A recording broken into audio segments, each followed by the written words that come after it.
Chords and Coffee, and in this episode we're going to talk about the two-finger blues. You know, I was thinking about y'all, and the two-finger blues came to me while I was operating a chainsaw in my backyard. I was cutting down a tree, and I thought, man, what if I had to play the blues with only two fingers? And shockingly, this little maneuver that I'm going to show you, this has a whole lot of return on investment. Number one, you're going to be in a situation where, you got a bass player, you got a drummer, maybe you got a keyboard player, maybe another guitar player, and instead of trying to take up a bunch of room, you're actually going to be trying to find your lane and trying to find a sonic place where you're not in the way, you're adding some color to the song. And what I'm going to show you with this two-finger blues, this is really cool because it's going to give you the flat 7 and the major third. It's tritone. And by itself, it sounds really dissonant, but in the context of the harmony of the moment in a blues or a funk or a country or a rock tune, it sounds really cool. I'm also going to show you a kind of what I call my Billy Gibbons, Dave Grissom sort of impression with using two fingers and some open strings that's also really applicable for a blues or rock or country. And if you don't know this already, it'll be the kind of thing like, man, that's the coolest thing, because I love playing that kind of stuff on the guitar, especially something that's got a little gain to it. So we'll talk about that. And then I'm also going to show you taking the foundation of this tritone blues. We're going to kick it up one level and then another level and then use some of that sort of Gibbons and Grissom isms to add to it. So without much further ado, let's just get right into it. By the way, if you are in a band or, if you're a band director or you're around horn players, these little tritone blues stabs that I'm going to show you are perfect for giving to a tenor sax and a trumpet or a trombone and a saxophone or whatever. It's just a perfect thing for a horn player to do too. So let's get right into it. So every Saturday morning at 9 a.m. Central Time, we bring you a free guitar lesson with Chords and Coffee. These videos take time and money to create, and it's our free gift to you. All that we ask in return is that you leave comments on the videos and that you subscribe to this channel. When you do that, you make a massive difference in our ability to help to continue to have Chords and Coffee online for free. Thanks for being a part of this community, and thanks for watching. What we're doing is we're thinking of like a G7 idea, okay? But we're just playing an F and a B. Two fingers, two-finger blues here. The two-finger Texas blues, the Texas two-finger blues. Title's, in progress, working on it. So what I'd like to do is I'd probably take my middle finger and my ring finger, and I'm going to play the 3rd fret of the D, and I'm going to play with my middle finger, and then I'm going to play with my ring finger the 4th fret of the G. Now by itself, that sounds like a car horn or the snore of a dragon. It didn't sound good, right? But when you put it in context, right, it makes sense. Right? But we're just stabbing these little tritones like this. And the cool thing about this little tritone move, very little effort. In fact, this is the kind of thing, you got that buddy that comes over to the house that desperately wants to jam with you, wants to play some music with you. Show your friend this and they'll take off. It'll be great. All right, so 3rd and 4th, and I'm using my 2 middle fingers. Then I'm just going to slide down for this C7, literally down a half step, and I'm going to be on the 2nd fret of the D, and I'm going to be on the 3rd fret of a G. So this is what we got. So think about this. Boom.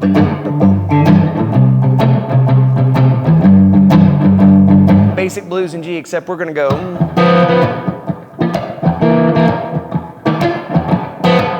And I'm doing this little rhythm stuff just to kind of create some momentum in this moment here. You don't have to do that. You can just go. And all I'm doing, again, I'm on the G, 3rd and 4th of the D and the G string, down to the 2nd and 3rd of the D and G string, and then right back. And then, when I go back to the C,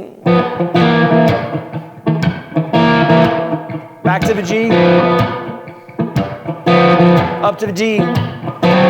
What's that? That's going to be 4th fret of the D, 5th fret of the G. So it's a D7.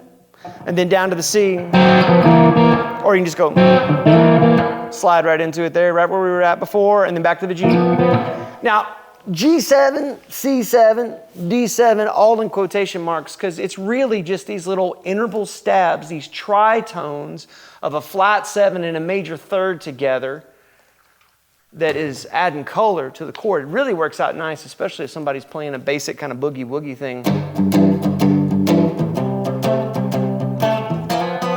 Right? It's pretty cool. So, did you know that that interval exists all over the neck? Let me show you one other place. You'll find them if you start hunting around for them. But you can do the exact same thing up here. So here's G7. This is going to be on the 9th fret of the D, and then the 10th fret of the G string. And then C7 is just going to be slid back to the 8th and 9th fret. So the 8th fret of the D, the 9th fret of the G string. Now, if you're paying real close attention, you're going to be like, Nate, you're using your pinky in there. My pinky is like that uncle that just needs to come and crash on the couch every now and then. It just wants to belong, right? You do what seems right to you. Right? Back there on the G7. Now on the D7, super easy. You're just going to slide this whole sheboing up to 10 and 11, right? And then back to the C, back to G, right? Now, that may not sound like much, but hold on. Let's add one more element to this. I'm going to put it all together at the end, and you're going to have you something. You're going to be happy with this. This next thing I'm going to show you, this is my sort of best impression on a very easy, attainable scale of Reverend Billy Gibbons and Mr. Dave Grissom. If you haven't checked out Dave Grissom or really dove into the magnificent playing and tone, Lord have mercy, I spilled that coffee all over this table. If you ever come to our Springfield store and visit, you could see this coffee stain, and you could be like, I remember the episode. That was a Texas Two-Finger Blues episode that happened. Anyway, there it is. So to do this impression here, this is really cool. Pick, and I use these 2 fingers right here. And so I'm picking on the low strings, on the bass string, so like on the low E in this first example, and then I'm plucking the D and the G, the D with my middle and the G with the ring. And what I'm going to do is I'm going to have my index finger on the 1st fret of the low E, and again, I just like to use my pinky. You can use your ring finger if that feels more natural to you, but I'm basically just going to go, and I'm just going 1, 3 on the low E. So F to G on the low E string. I'm not playing the A string at all, but my fingers here are tucked in on the D and the G string, just the tips of them here, and I'm grabbing them like this, and I'm plucking and picking simultaneously at the same time.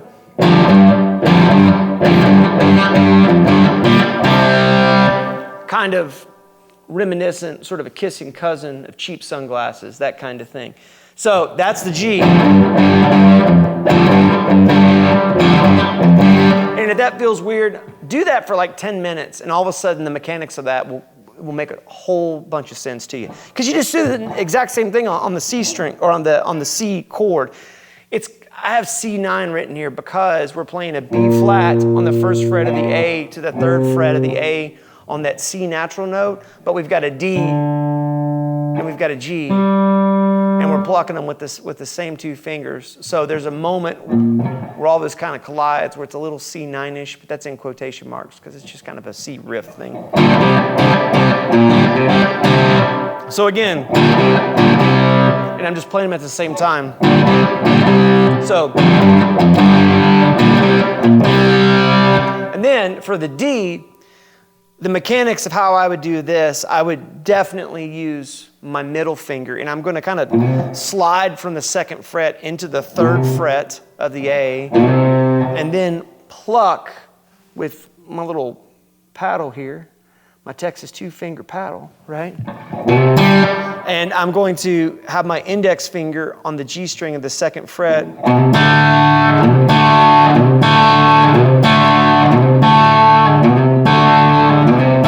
And I'm plucking the D and the G string again. And again, my index finger's on the 2nd fret of the G. So the whole thing.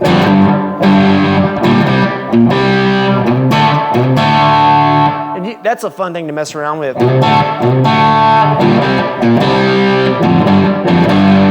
Right? Okay. Let's go on to the next part. 2 fingers.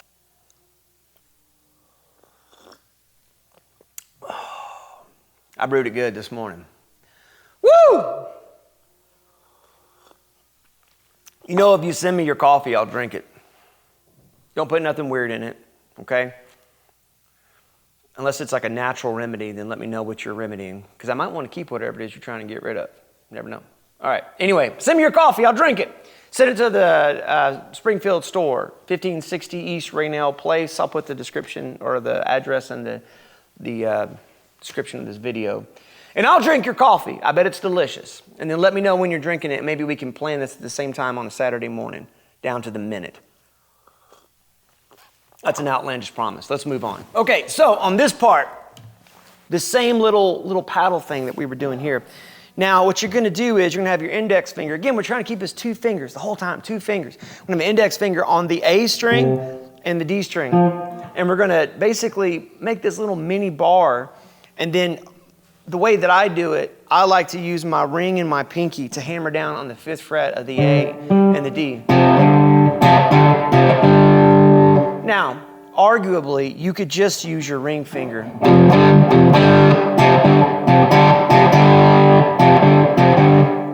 For me, I feel like I have more control of that moment if I'm using my ring and my pinky together. But experiment with that. So, what this is going to be is, and if we do, actually let's keep it in that blues kind of thing. If we do that and then come to, now we got to make a decision. We got to have our index in our middle up here on this tritone, because to switch to that,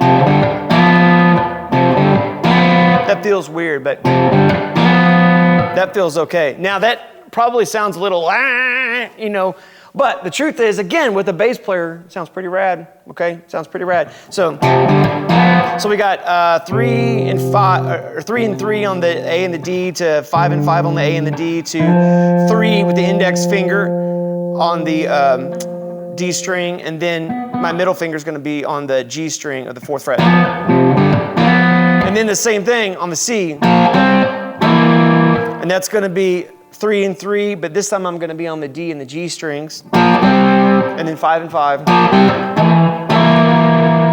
And then I'm going to hit the 2nd and the 3rd fret of the D and the G. So the whole thing sounds like this.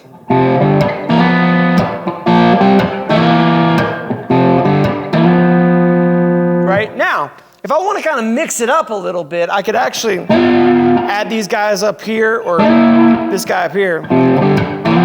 Let's see. When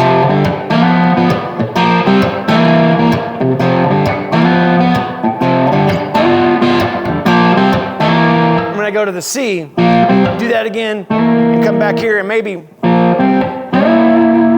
slide up here to the 8th and the 9th fret, like we discussed a moment ago on that tritone, and then back to this.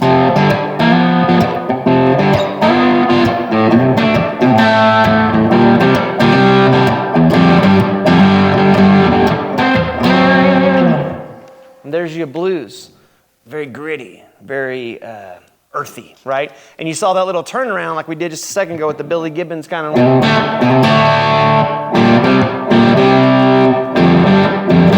And then the chord I did at the very end was going back to the D, and I'm just doing that on the 4th fret and the 5th fret of the D and the G. Let's add one more element to this 2-finger wonderment. 2 fingers. All right. One of the things I really love about this whole ethos, or sort of direction, if you will, in playing guitar, especially in the blues, is that double stops all of a sudden just get so much more visceral and raw sounding when you're picking and plucking, right? What do I mean by that? Well, like when I'm playing this kind of thing,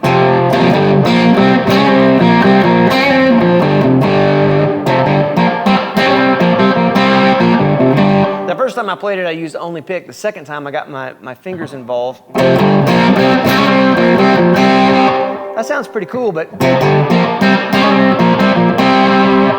I don't know why, but I feel like with the fingers, it just sounds tighter.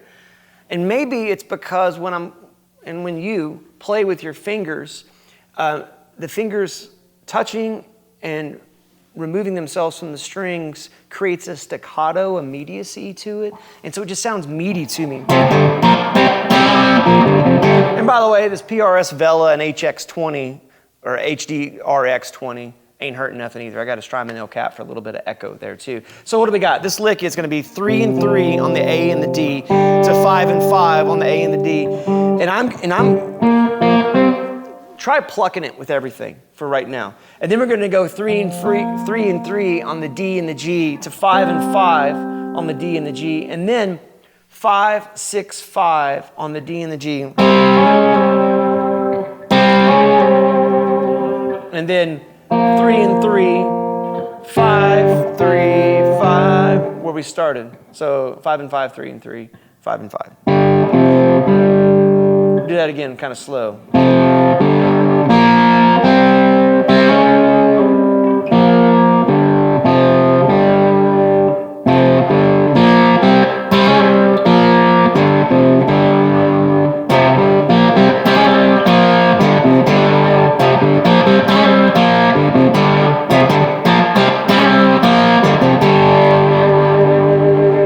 Kind of a cool lick. Kind of Grissom-esque, Gibbons-esque, right?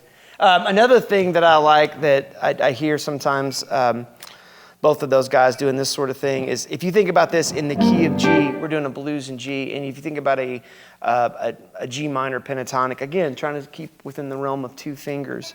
If we were to be on the, let's be on the G string, and in this situation, you know what? I am going to use my middle finger and I am going to use my pinky because my middle finger's got a little bit more strength stability in it. My middle finger's going to go on the 5th fret of the G, and my pinky's going to go on the 6th fret of the B, and I'm going to bend my middle up to this note, a whole step, while holding the pinky down straight. Kind of a pedal steel thing. If you're thinking about it as a pedal steel lick, like a B flat major, that's really what it is, right? But if I'm just playing these 2 notes, that's kind of a cool, like tough sounding lick, and I can resolve that. Yeah.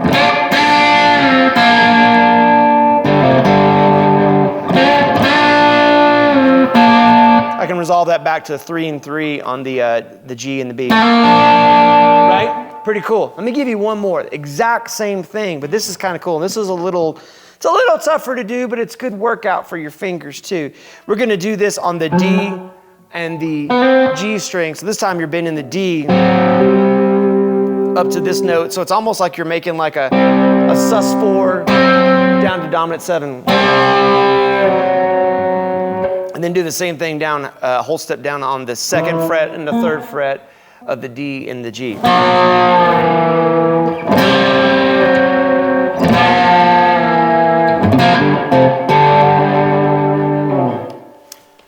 Two-finger blues, the Texas two-finger blues.